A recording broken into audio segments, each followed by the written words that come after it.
வணக்கம். உயிர் டிவி நேயர்களுக்கு தினமொரு திருக்குறள். அன்புடைமை. அன்புடைமையில் இன்று 75வது குறள்.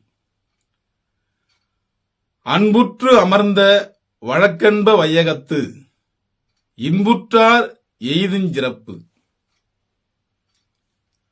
அன்புற்று அமர்ந்த வழக்கென்ப வையகத்து இன்புற்றார் எய்துஞ்சிறப்பு.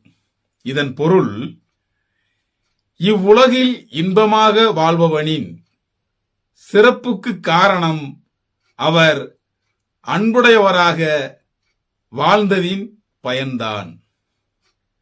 அதாவது, இவ்வுலகில் இன்பமாக வாழ்பவனின் சிறப்புக்கு காரணம் அவர் அன்புடையவராக வாழ்ந்ததின் பயன்தான் என்பதே பொருளாகும்.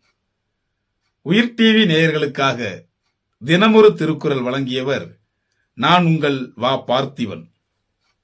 வணக்கம் அன்பு நேயர்களே.